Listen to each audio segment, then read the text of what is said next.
Hello and welcome to Lightways at Life Astrologer with me, Anna Isabel. And it's one of those days I'm super excited because I've got Israel back. Hello, Israel. Hey, how you doing? So Great to be here, as always. Always a pleasure. I figured I should probably give your full name, Yeah. Israel Ajose. In my excitement, I forgot. And so welcome back. Yes, great to be here. Always a pleasure to be here on Lightways, your show. Yeah, it's an honor. Thank you for having me. Well, I spotted that you were giving a talk for the wonderful Astrological Lodge of London, Yes, and it was on electional astrology. that is And correct. Yes. I thought, I've missed the opportunity to do it coming up to it, but let's Yeah, talk anyway, because I haven't had anyone on talking about electional astrology. right. Uh, So yeah, wonderful, wonderful topic. I'm surprised that you haven't had anybody on talking about I electional know it's astrology. true. Nobody. Um, um, And to go into what electional astrology is about, it's in a way, it's kind of like horary astrology, but the opposite way. Look, so with horary, you tend to be asking about perhaps a question or situation that's happened, and you want to know the answer to. Whereas with electional astrology, it's more projecting it forward. And um, Carl Jung, the great psychologist, psychiatrist, um, made a statement. He said, anything born at a given time, like a vineyard, possesses the qualities of that time, which is it's one of my favorite sayings ever since I read that. I mean, I'm a great fan also of Carl Jung as well. And I think that is something that which is very much at the heart of what astrology is about. When we are I mean, predominantly when we're talking about astrology, we're talking about natal charts and birth charts, and that's I think most of astrologers that they will tend to look at, or they tend to do. Although there's other branches like this one, electional astrology, but there's something about when we are born at that time, we possess those qualities based on where the planets are at, and we inherit them and we grow with them and we learn to develop them. And they have traits and characteristics and weaknesses and strengths. So election astrology essentially is taking that same principle. And what we're doing is we're looking at the best time, auspicious time, when planets may be in certain parts of the constellations, heavens, at a certain time of day, that will favor us to carry out a particular task, project. And this could be a number of things. Could be having wanted to have, do a wedding. I get many of my clients asking me to pick their wedding dates, start a business, there's so many things, even going for traveling. For many a times, even when I'm traveling, I often look at the date and try to pick a time. I mean, sometimes you've got to really fine tune it where I've got to leave home because it's based on the principle it's when I step out of my door, when I lock my door to lock that I'm going on holiday. And sometimes I've even had to do it in a particular way because I may have to leave even 3, 4, 5. I've even done it to the extent where I've left even a day earlier, and I've left and stopped off at a hotel and then gone to my destination because I've left home at that moment to go on holiday. And the the the the difference is it's like, even with my students, that I have taught this, they all come back saying, oh my God, I did this, and this result happened and it went so smoothly and it went so. And this is what electional astrology is about. I mean, but no time is perfect. You see, Yeah. you see, just like a birth chart. I get sometimes clients coming to me, and during the middle of a reading or the beginning of a reading, they'll say, "Oh, is my chart good?" is my chart bad? And I have to say it's neither. Where my parents are from in Nigeria, there's a female. She's passed away now. Her name's Sophie Oluwole, and she's a philosopher. She's a scholar, and I remember her saying in one of her talks, "You can't have a mountain without a valley." And you can't have a valley without a mountain. They go hand in hand. If you see a mountain, that means that there's a valley somewhere. And if you see a valley, there's a mountain. That's how it goes.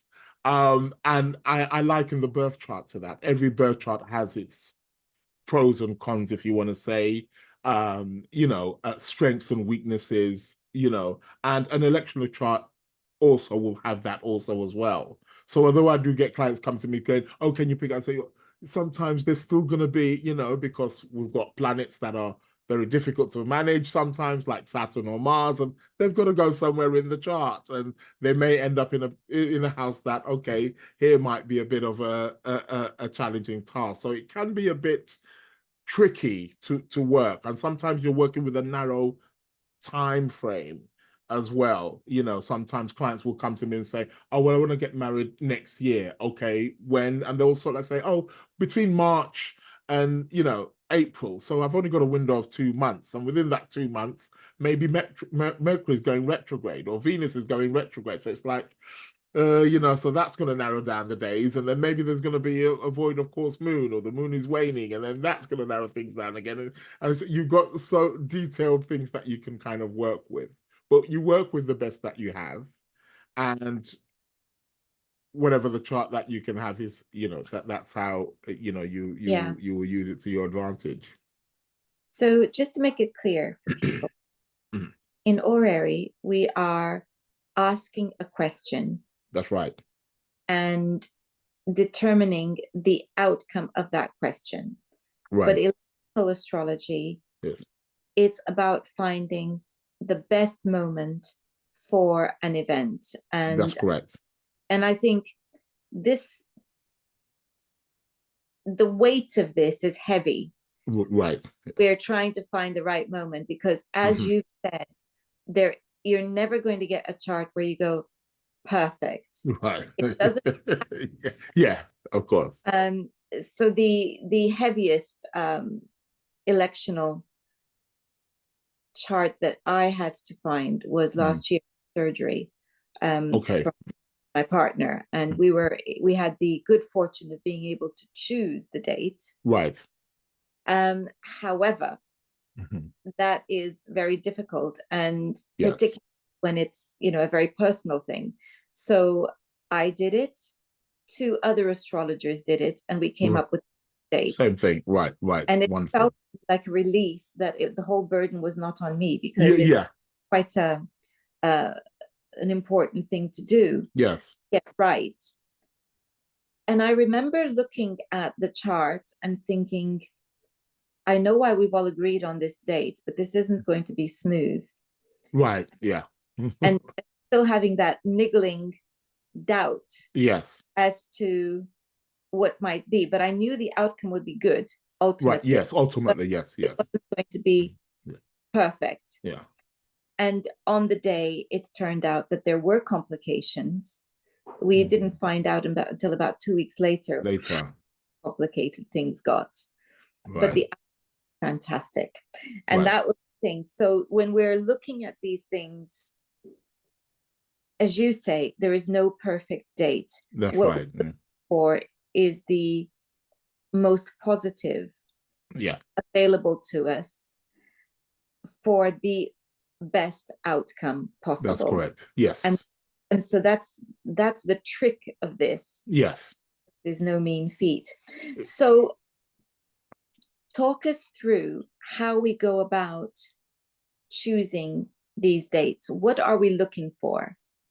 So depending on the situation or context or what it is that you want to use the electional chart for, first and foremost, we need a very good ascendant. That's one of the rules. You want to have a very strong ascendant. I mean, even with me, when I do natal charts with my clients, the first thing I look at is the ascendant, because and with horary, again, that's why I say the first thing you look at the ascendant, because that's going to tell us the energy about the situation or the person even asking the question. But in the context of electional astrology, it's going to tell us the energy behind the situation or the thing which you are trying to that you are focusing on. So we always want a very strong ascendant, the strongest ascendants we can get. So we want perhaps the planet that's going to be ruling the ascendant to be in a good sign, to be in a good house, preferably if we can get the ruler of the ascendant to be in the house which is dealing with the topic that we're dealing with. So if it was a marriage, for example, I would want the ruler of the ascendant perhaps in the seventh house, because then that would favor it's giving it some strength. If it was maybe to do with career, I would want the ruler of the ascendant perhaps being in the 10th house, or if it was home, 4th house, or travel, 9th house. But again, you can't always get that. It all depends, because the different planets are going to be in different signs, and so you're going through this wheel and spinning it around trying to find the perfect timing, or the best one, at least anyway. So you try to get the ruler of the ascendant in a strong place, in a dignified place. Another rule is that you need the moon to be quite strong as well. The moon is always very significant. Again, just like with horary astrology, moon is always a secondary significator of all the matters. So we always have to look at the moon. So we want a moon that's, obviously, we don't want a void of course moon. We want a moon that's making an aspect. And again, preferably a moon that is making an aspect perhaps to the planet that is ruling the topic that you're. So again, if it was a marriage, maybe you want a moon making a nice aspect to Venus. I always try and look out for that. Or maybe to one of the other benefics, Jupiter perhaps, or something. You may want the moon making an aspect to that. And again, moon in Cancer, moon in Taurus, all great. That's wonderful. That can be nice. The moon in Pisces can also be quite nice also as well. So you want the moon in a very strong place. So then you're focusing on the house that is presiding over that topic. So if it was marriage, again, I'm looking at seventh house. Children, fifth house. If it was home, I'm looking at fourth house. Looking at going to travel, you're looking at ninth house. So I'm looking at the houses and the planets that rule those houses. Again, trying to put them in places that are dignified, or put a nice planet in that house that will favor that house. And that is what I'm trying to narrow down. So it can be extremely, very, very tricky. I also use the moon's phases. So between the new moon and the full moon, when the moon is waxing, I always find that more favorable for things, especially if you want to increase things in your life. You want to bring things in, you want growth, you want abundance in some way, shape, or form. It's best to do it when the moon is waxing. But when the moon is waning, it's good for if you want to remove or decrease or lessen, you want to do that on the waning side. And again, you don't always get it. Sometimes, for example, I've had times where the moon is waning, but it's in Cancer. So it's like, well, I've got to take that. It's a good moon. She's waning, but at least she's in Cancer, so she's very dignified. Or she's in Taurus. So again, we're not always going to, because half of the time of the year, for 6 months, you're gonna be getting a waning moon that's in Cancer or in Taurus.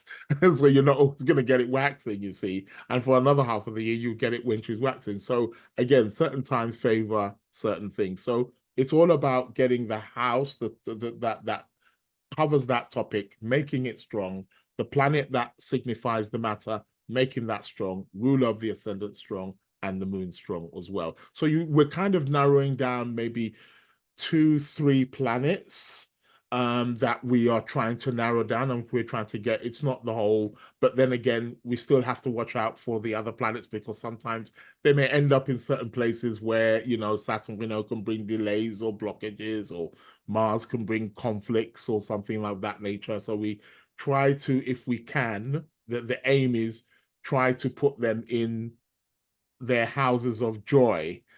So if you put Mars in the 6th and Saturn in the 12th, they're out of harm's way. which is one of the reasons why the traditional astrologers or the rule behind that. That's where essentially one of the rules behind it came from, is that one of the reasons why Mars has his joy in the sixth and Saturn has it, because they're not making aspect to the ascendant where they can cause harm. So they're out of harm's way. So, but again, you're not always going to get that. It's No. And I mean, it stands to reason that you want them where they're at their happiest so that they're in a oh, good mood. and that too. you know, um, Saturn can be a bit of a grumpy character. If you can cook Yeah, him a good yeah. meal and put him in a good mood before you ask him Exactly. something, that might be your advantage. So put him in the 12th and isolate him where he likes being alone. Like Yeah, gotta leave you alone. Don't ask me for yeah. So that's yes. yeah. I want to take you back to the moon because you were Yes. talking about the importance of the waxing phase. Yes. So, what would you say to people about the actual full moon?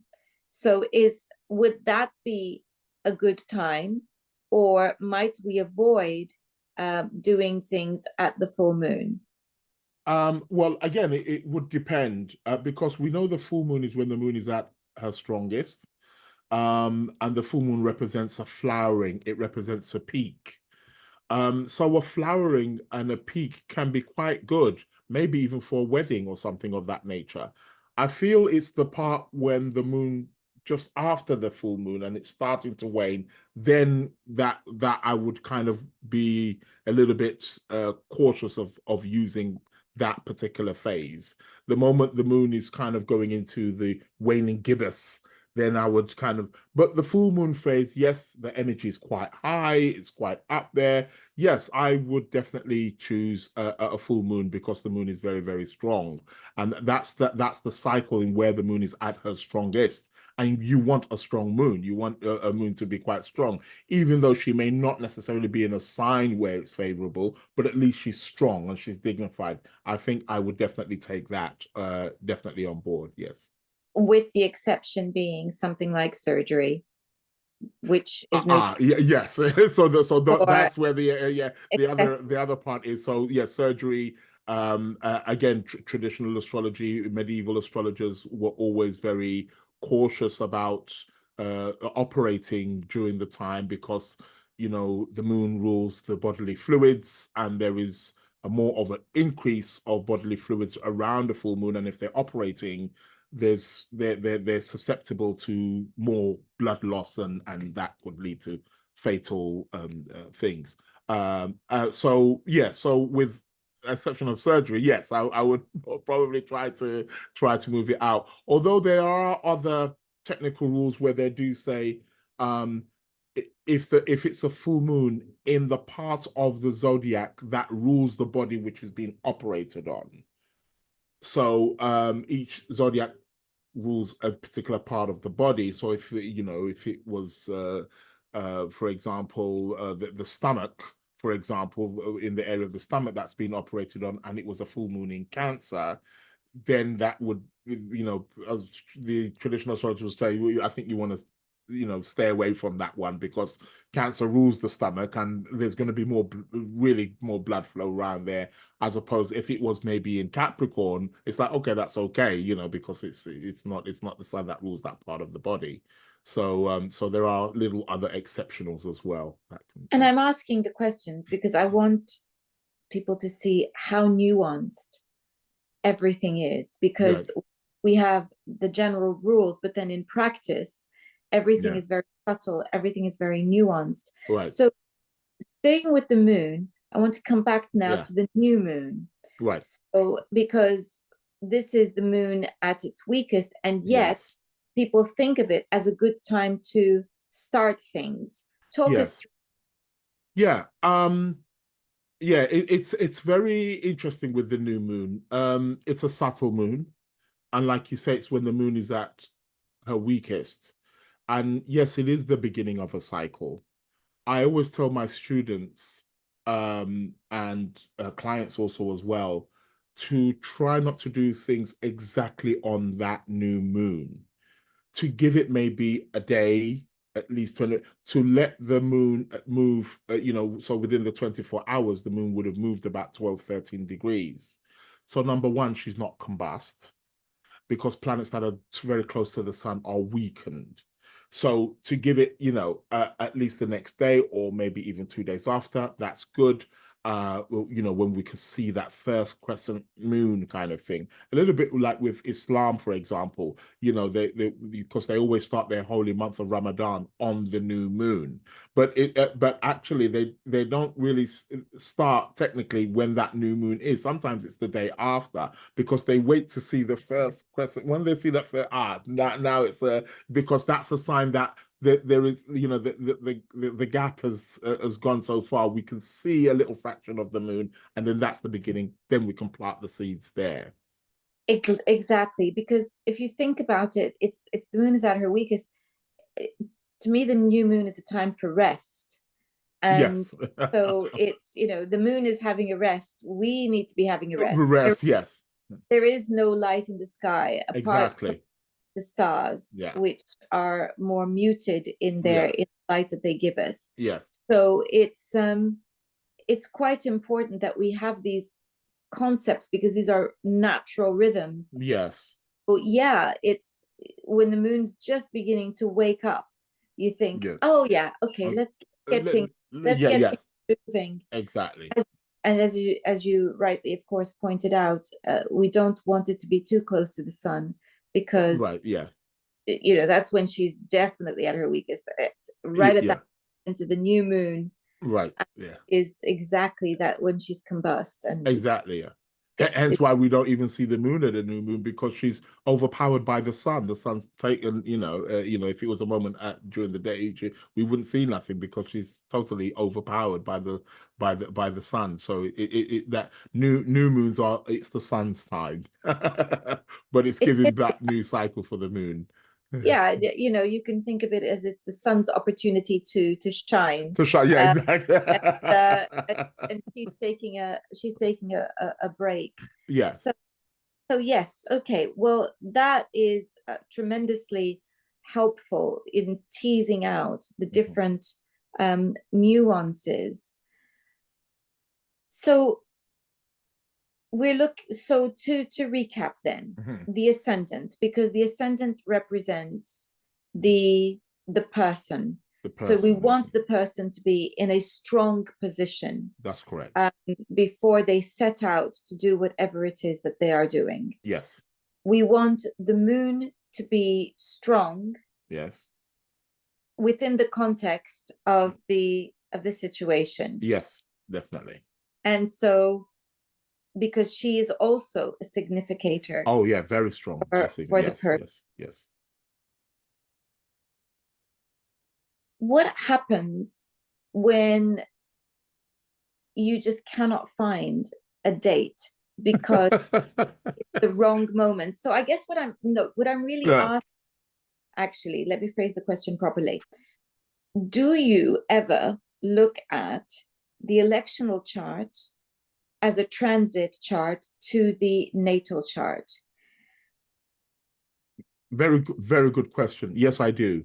If I do have the person's chart, I mean, I have had clients who have come to me and they just coming to me for that purpose. I don't I say they're a client, but I mean they're still a client because I provide the service for them. But at the time when they come, I don't have their birth chart, and they're not coming to me for that. They want to ask a particular question in regards to when is the best time to do this or to do that, and I don't have their chart. So there's times when I've just elected a chart based on, and I don't know the person's birth chart.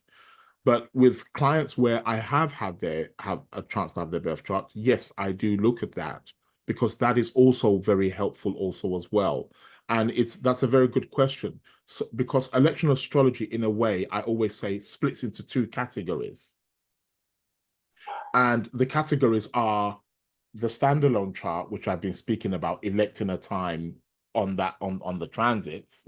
That's one electional, but then there's also another electional when we're looking at the transits to the natal chart. When if somebody's having a trine, for example, from Jupiter to the sun, yes, it may be a good time to maybe go for a promotion, maybe, or to ask your boss for a raise, or because it kind of reminds me. It was very interesting. I was on a talk doing a platform yesterday, and a gentleman said to me, "My daughter came to me today." He goes, "She's never done this," and she said, "Father, I need a laptop. I need a new laptop. My laptop's being destroyed and I'm doing some coursework and I need a laptop. I must get it today. Give me the money." And he said to me, it's almost as though she put a spell on me or something, because I found the money and got her the laptop. And he goes, "She's a Gemini. Does that mean anything?" And not only that, he gave me the date of birth she was born. He goes, "She's born June the 7th. And my partner's born June the 7th. And I know that June the 7th is the degree where people who are born on June the 7th or around thereabouts is where Jupiter is right now." And I said, "Well, Jupiter's on her sun. So of course you were going to get it for her." And he went, "Oh my God." He goes, "It's just never happened like this. She just came and she really demanded it." And he said she was so full of confidence. And I said, "That's Jupiter. Jupiter will give you that lift, will give you that confidence and be able to." So the transits to the chart, yes, will uplift or can uplift and put people in positions that will favor them in some way. So that's also another electional. So we can also advise maybe even clients, or say, well, you're having Jupiter trine your sun, or Venus, conjunct your moon, or trine your. So that can be a favorable time, most definitely, to carry out certain projects. So yes, that is extremely, very, very useful indeed to do. I think so, because as you say, it's the quality of the time Yes. and the how the two charts interact Yes. brings that quality of that time and makes it even more personal. Yes. So, Yeah. because Yes. you can see the context in which the event is happening. Yes. That's the thing, isn't it? It's the Yes. context. Yes. So Exactly. it is going through a Pluto opposition to the moon, and they're needing to have surgery. Yes. That's the context of Exactly. in which Exactly. you're having to Yeah. make this decision as Yes. to when the best moment is. Exactly. Yeah. So, as we're talking about time, it's another question I think that's really important, is the question of time. Right. Because what do you do when you don't have the time that the event can potentially take place? So Yeah. so for instance, earlier this year, Right. again, it was my dog this time who Right. needed to have a tooth extraction, Right. and erecting, the chart for that was another another art again. This again. Right. We had potential dates to choose from, Right. but we did not have a firm time to work with. Work We with. a window of time. Right. So we had no control over the time on the day, Right. Exactly. window of time. Right. What do you do in those circumstances? So in that circumstances, if I've definitely got a date, or um, I would have to look at the situation. So if I know that maybe it's going to be within the region of, I don't know, 10 o'clock to 2 p.m. To 2 p.m. afternoon, so I've got a scope of about 4 hours. But I can't say which particular hour it's going to be within that time, or maybe even 5 hours. What I would do in that case is I would try to pick a time and I would leave at that time. I won't necessarily go maybe straight to the vets, or or wherever I'm taking my pet to. I may stop off or something, or go for a little walk or something like that, and then I would, but at least I've left at that time, just like I do when I'm going on holiday. So I've got the thing and I've left home for the surgery at that particular time. And and then I would then pick that. And then again, if I have the chart of my pet, or I mean, I do have the chart of my cat, I would try to use again the transits, see where the moon is and stuff like that, and try to use also that. So I'd use a combination of the chart, but on the day, because it's going to be a wide scope. But if they sort of like say, oh, well, it's next week on the 1st or something like that. Okay, I know it's next week on the 1st, but there's no time. They just say, just come in and come in at whatever, 10 o'clock or 10. Okay, so I'm going to try to find the best time. What's the best time to leave around that time so I can go? Yeah.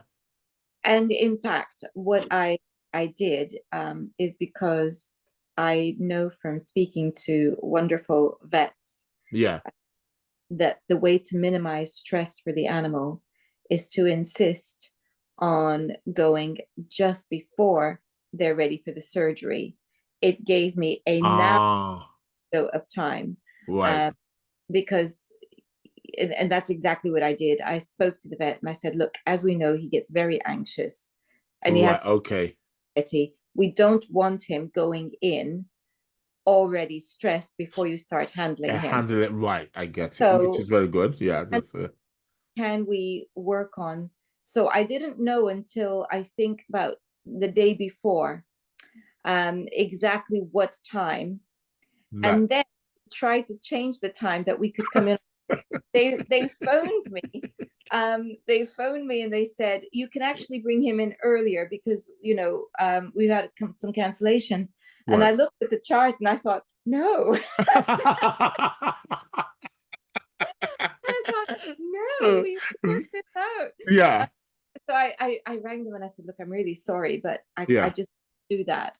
We have agreed the time and we'll stick to that. So there I used what I could to put him in the strongest, Right. But yes, yes. and that was what we did. So we are in And effect.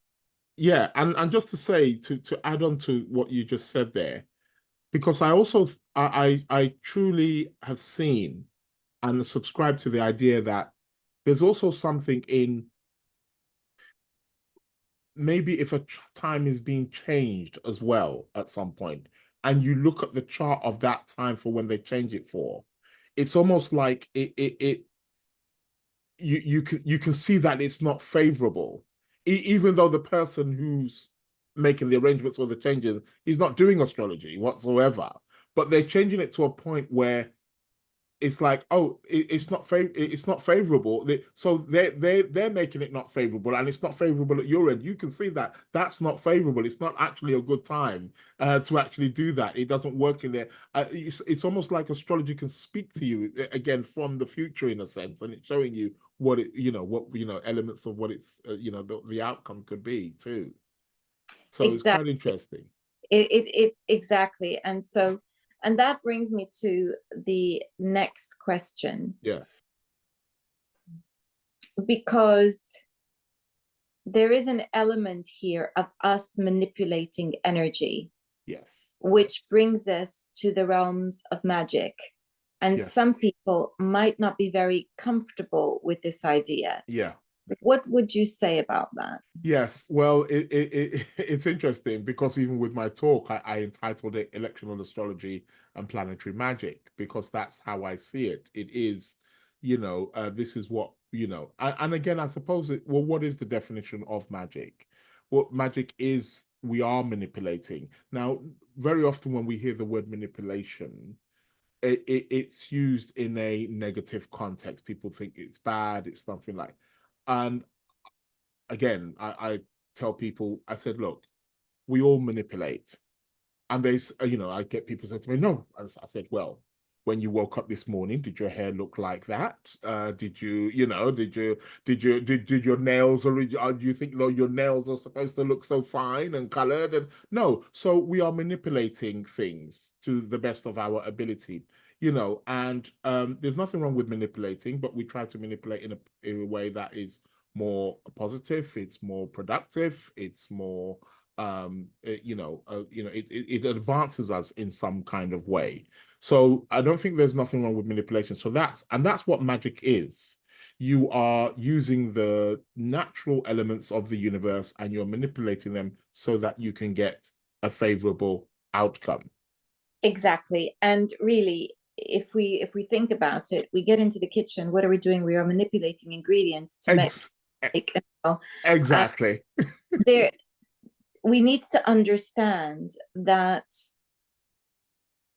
the world is there, and the better that we understand how it works, the rather than seeing it as a manipulation, we can see it as working with what's available to us. So Exactly.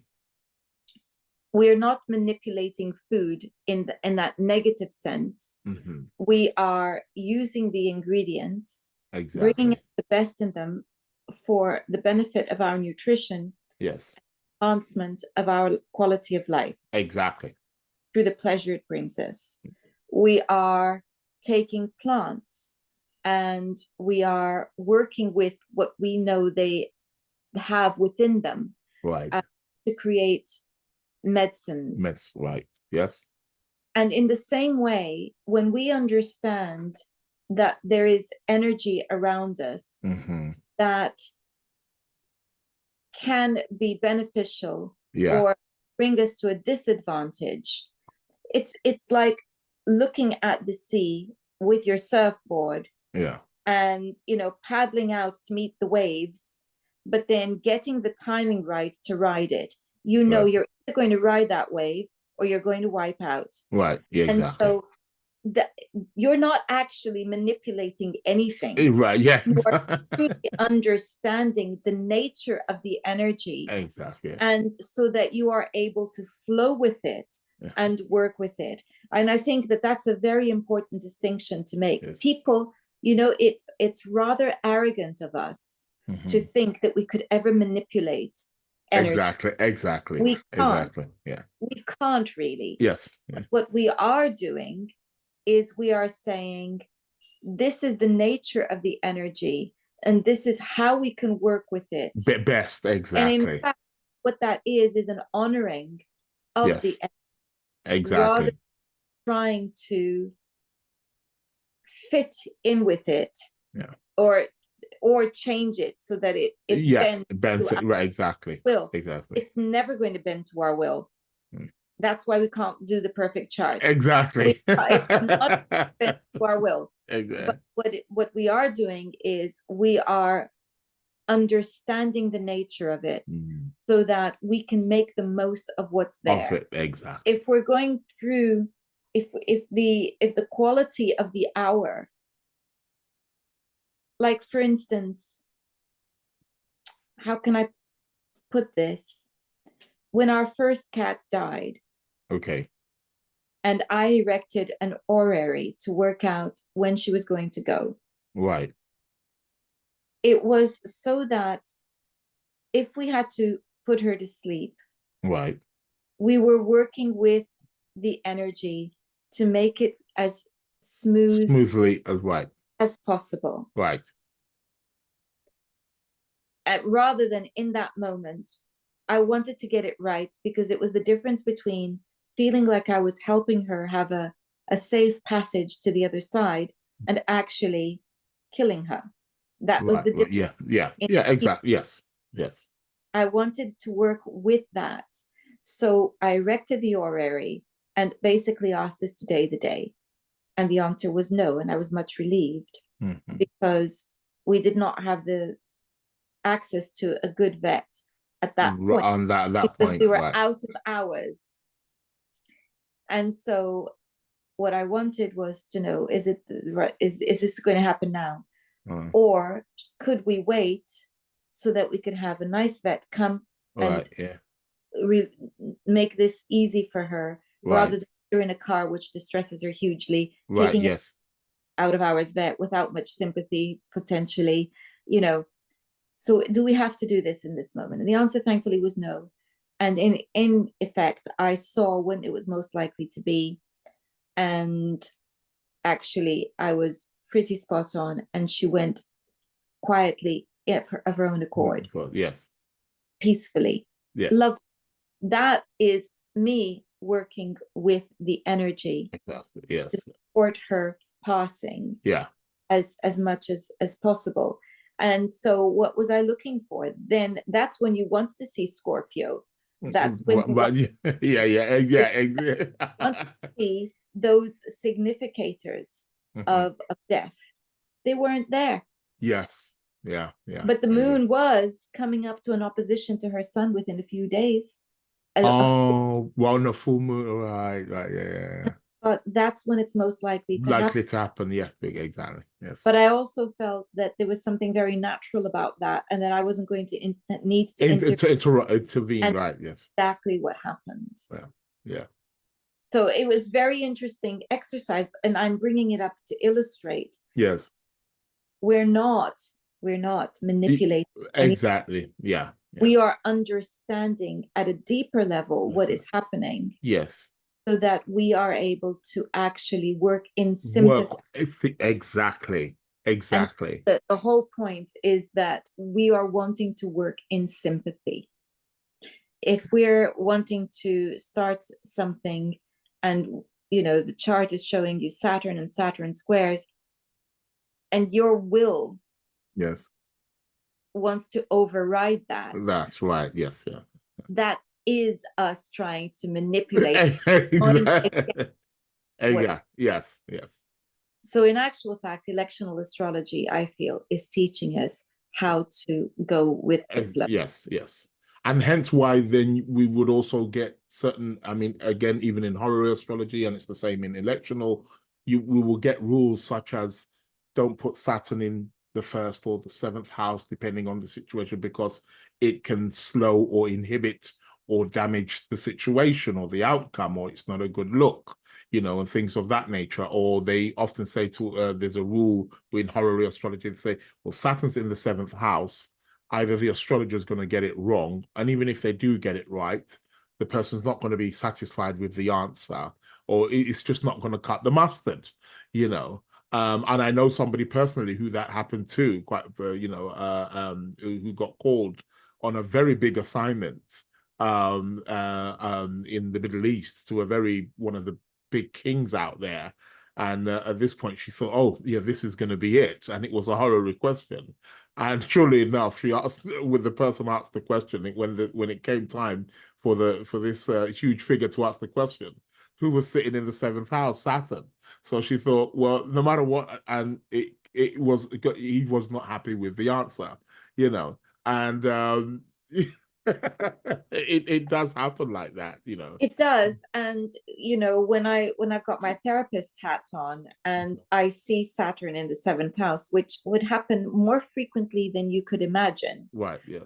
um, I work with that Saturn, Yes. Yeah. because I think, okay, so maybe there's limits to this particular session, Right. but if Saturn is well aspected, maybe it's more about laying a foundation, Yeah. Yeah. Yeah. Yeah. Yeah. for the next session. Right. Yes. And what is it Saturn's trying to say? Because maybe it's not me, maybe it's a marital issue Right. as Yes. well, that Yeah. I'm going to now have to work with, Yeah. which complicates things. And Yeah. this so it shows me that this particular session isn't going to be the breakthrough session. Right. Yeah. But I'm going to have to work hard to uncover things. Exactly. and, Yeah. Totally agree. and when I go in with that attitude as a therapist, Yes. magic happens. Exactly. In the nicest, Exactly. magic as in. Because then you're because I even with my students when I've taught them this, I say electional astrology, you're somewhat bargaining with the gods in a sense. So you're kind of saying, okay, in a way, I sometimes I kind of see it as, can I have a favorable this? But maybe something else may not be, because I said, remember, those quote unquote malefic planets like Saturn and Mars have to go somewhere. So maybe that's where, you're gonna have it kind of reminds me of a friend who, again, you've had him on, Marcus, and he spoke at one talk, and he gave a situation where he did a horary and went. He went on holiday, not horary, sorry, electional, and he went on holiday. He said the holiday was great, and I remember him showing the chart. He said it was a great holiday, everything worked out the way, but there was just one little thing: he got robbed.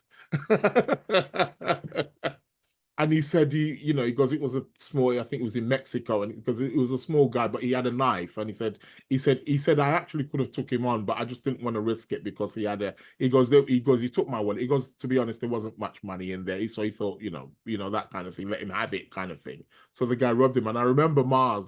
If my mind serves me correctly, I think Mars was in the second house, and I said, well, you kind of you kind of did the thing in the chart, and I think that Mars in the second house was the robbery, or signified the robbery, and it just signifies that you're gonna lose. So yeah, you had a great, but you lost a bit of money, or it was a bit, and that's what it is. So you're kind of bargaining with the gods in some kind of way. So you're saying, okay, I want a favorable this, but in return, the gods are saying, well, what are we going to have in return? What can we take from you? So it could be money, it could be something else It could. And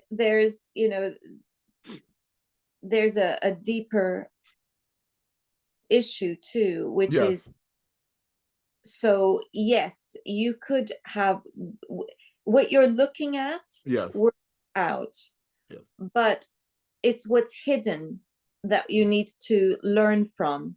yes, So so, you know working with Mars in the second, and it makes me smile that a knife was yes. involved, of course. Yeah, yeah, yeah, Just yeah, yeah. textbook stuff, isn't it? Yeah, yes. um but it's what is the deeper lesson behind that. Yes, And there's something here about being the stranger in a strange yes. land, and having to work out